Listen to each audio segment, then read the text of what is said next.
Look at this amazing bottle bottom wall at Marie's Italian Deli in Cumming, Georgia. My head is spinning with ideas on how to do this, but I need to learn how to cut bottles first.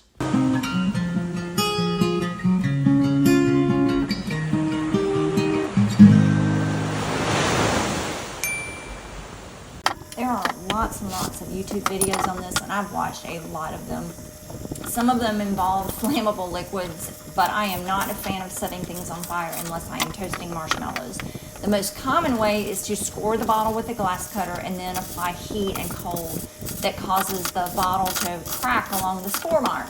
In some videos I saw using this method showed so much water being wasted, I knew I did not want to do that. Plus it looked really inefficient and kind of time consuming. So I do have a cheap bottle cutter that I got at a thrift store and I gave it a try, although I did have to modify it slightly so that I could cut smaller sections of the bottle, like the bottle bottom, the bottle bottoms that are on the wall at Marie's Deli. And I did the best that I could with this mod, although I could definitely improve on it if I am going to continue using it. Let me also say that I did not consume all of this wine by myself, or did I consume it all at one time. I've been collecting some of these over a period of about a year, and I've been asking my friends and neighbors to save their bottles for me, especially the green ones, and especially like the blue and the really pretty aqua blue clear ones. Once I scored my bottles, I headed on into the kitchen. I heated water up in a saucepan on the stove and had a large bowl with some ice water. And after soaking the bottles in the hot water for a few moments, I then plunged them in the ice water. And this causes the bottle to crack along the score line, and I could actually hear it. It was really cool. Some separated right away in the ice water, but it was frustrating when I had to repeat the process a few times. And, I just didn't like this method. It just was really inconsistent. I think I was probably not careful enough with my bottle cutter because your score marks need to be very even and consistent, and I am impatient.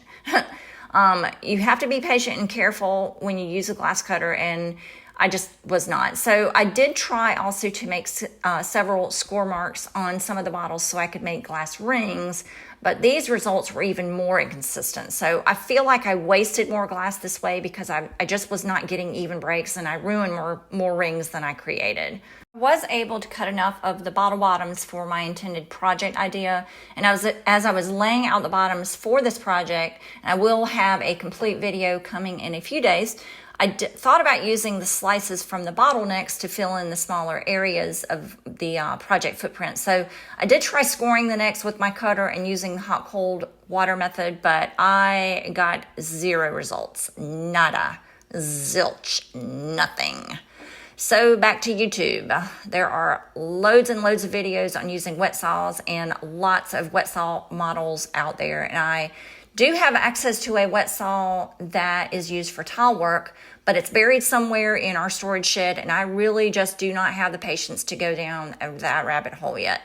But what I do have is a Dremel tool, and I have some diamond blades to fit it, which is what you need to cut glass. And that's more my speed right now until I can work up the courage to learn how to use the wet saw and dig it out of the storage. I watched a YouTube video on attaching the Dremel to a solid surface so that the blade could turn freely. So that's what I did. And my setup is a little rough, but it worked great. I used a piece of wood and a bungee cord, and it worked. I was able to turn the bottles with both hands, and I was able to cut what I needed a lot more quickly. Make sure that you wear gloves and eye protection because you don't want that little bitty dust to get in your eyes, and you don't want to breathe it in. It's really dangerous for your lungs.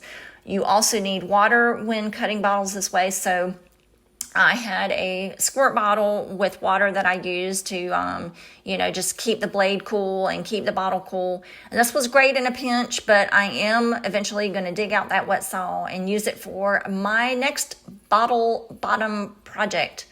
Try saying that fast 3 times. So stay tuned for phase 2 of this video, which is the project that I am going to make with these bottle bottoms.